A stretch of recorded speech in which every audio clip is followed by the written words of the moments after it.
Noong May 9, 2009, isang tahimik na bayan sa Illinois ang ginulantang ng isang trahedya. Tatlong miyembro ng isang tila perpektong pamilya ang natagpuang walang buhay sa sarili nilang tahanan.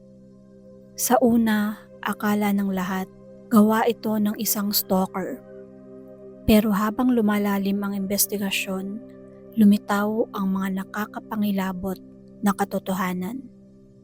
Ang mismong haligi ng pamilya, si Chris Coleman, ang may kagagawan. Si Chris Coleman ay dating sundalo. Kalaunan, naging Chief of Security siya ng kilalang mangangaral na si Joyce Meyer. Ang kanyang asawa, si Sherry Coleman, ay isang mabait na ina at aktibong miyembro ng simbahan. Mayroon silang 2 anak, si Garrett, 11 taong gulang, at si Gavin, 9 taong gulang. Sa paningin ng iba, isang huwarang pamilya ang mga Coleman. Maganda ang kanilang bahay, matatag ang kanilang trabaho, at matindi ang kanilang pananampalataya. Pero ayon sa mga malalapit kay Sherry, unti-unti nang lumalayo si Chris sa pamilya. Nagiging malamig ang kanilang relasyon at madalas na silang magtalo. Ayon sa mga kaibigan ni Sherry, madalas niyang ikwento ang malamig na ugali ni Chris. May mga text, may mga tawag, kung saan nagrereklamo si Sherry na tila wala ng pagmamahal si Chris sa kanya. Habang lumalala ang sitwasyon, hindi alam ni Sherry na may lihim na itinatago ang kanyang asawa. Isang relasyon na magdadala sa kanilang pamilya sa kapahamakan. Si Chris ay may relasyon kay Tara Lintz, dating kaibigan at kapitbahay ni Sherry. Lumalim ang kanilang ugnayan at ipinangako ni Chris kay Tara na iiwan niya si Sherry para makasama ito. Ngunit may malaking hadlang. Sa ilalim ng Joyce Meyer Ministries, mahigpit ang patakaran laban sa diborsyo at imoralidad. Kung ikaw ay mahuhuli, mawawalan ka ng trabaho, ng karangyaan, at ng imahe. Kaya lumitaw ang isang malagim na plano sa isipan ni Chris Coleman. Para makasama niya ang kanyang kalaguyo at mapanatili ang kanyang lifestyle, may kailangan siyang alisin ang kanyang pamilya. Bago ang krimen, nakatanggap si Chris ng mga email na may pagbabanta. Ang sinasabing nagpapadala ng mga pagbabantang ito ay isang taong galit na galit kay Chris dahil sa kanyang trabaho kay Joyce Meyer. Nakasaad sa mga sulat na dapat daw siyang magbitiw o may masamang mangyayari sa kanyang pamilya. Ipinakita ni Chris ang mga email sa kanyang boss na si Joyce Meyer at sa ilang kasamahan para ipakitang nasa panganib ang kanyang pamilya. Ngunit kalaunan natuklasan ng mga eksperto na ang mga emails ay galing mismo sa laptop ni Chris sa kanilang bahay. Ibig sabihin, siya mismo ang gumawa ng mga pagbabanta upang linlangin ang lahat.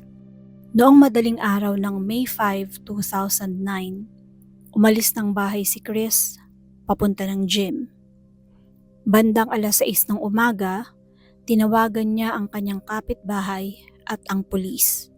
Sinabi niya na hindi daw sumasagot si Sherry sa kanyang mga tawag.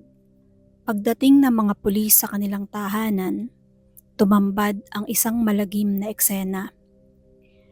Si Sherry ay nakahundusay sa kama. Sinakal siya gamit ang lubid. Ang 2 bata naman ay pareho ng walang buhay sa kanilang silid. Sa dingding may mga nakasulat gamit ang pulang spray paint. Punished. You have paid. Sa unang tingin, parang gawa ito ng stalker. Pero para sa mga investigador, hindi tumutugma ang mga detalye. Lumabas sa autopsy na pinaslang ang pamilya bandang 3:00 ng madaling araw. 5:00 ng umaga umalis si Chris papunta ng gym. Ibig sabihin, naroon pa siya sa tahanan nang mangyari ang krimen. Sa garahe ng Coleman natagpuan ang parehong klase ng spray paint na ginamit sa dingding. Si Chris mismo ang nagsulat ng peking mensahe upang ilihis ang investigasyon. Dagdag pa dito, natuklasan ang mga tawag at text niya kay Tara Lentz. Mga mensaheng nagpapatunay na plano na nilang magsama kapag wala na si Sherry at ang mga anak nila ni Chris. Noong 2011 nagsimula ang paglilitis. Iprenesenta ng prosekusyon ang lahat ng ebidensya. Ang mga gawa-gawang email, ang oras ng pagpaslang, ang spray paint, at ang relasyon ni Chris Coleman kay Tara Lentz. Maging si Joyce Meyer ay tumestigo sa korte. Inamin niyang alam niya ang mga death threats, pero hindi niya akalain na si Chris pala ang may gawa ng mga ito. Sa kabila ng kanyang pagtanggi, malinaw ang mga ebidensya. Pinaslang ni Chris ang kanyang asawa at ang kanyang 2 anak na lalaki para makalaya sa responsibilidad at manatili sa kanyang posisyon habang kasama ang kanyang kalaguyo. Matapos ang deliberasyon, idiniin ng mga horado na guilty si Chris Coleman sa 3 bilang ng first-degree murders. Hinatulan siya ng 3 habang buhay na pagkabilanggo na walang posibilidad ng parole. Samantala, hindi naman kinasuhan si Tara Lentz, ngunit siya naiwan na balot ng kahihiyan at iniwan din siya ng kanyang maraming kaibigan at pamilya dahil sa eskandalo. Ang trahedya ng Coleman family ay hindi lamang kwento ng pagtataksil at pagpaslang. Isa itong paalala ng mga mapanirang epekto ng kasinungalingan, sekretong relasyon, at kasakiman. Kung may problema sa pamilya o relasyon, ang solusyon ay hindi karahasan, kundi bukas na komunikasyon at paghingi ng tulong. Maraming bata at asawa ang nagiging biktima ng domestic violence dahil sa katahimikan at takot. Kung ikaw o may kakilala kang nasa panganib, huwag kang manahimik.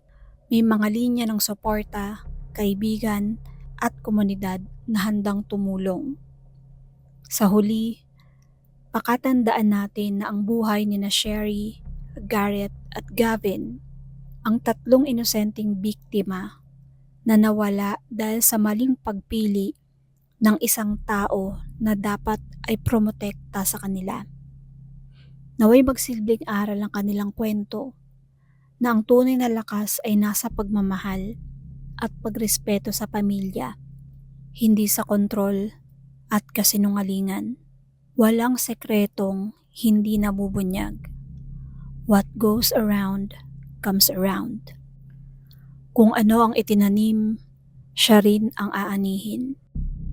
Ang sabi nga sa Galatians 6 verse 7, "Do not be deceived. God cannot be mocked. A man reaps what he sows."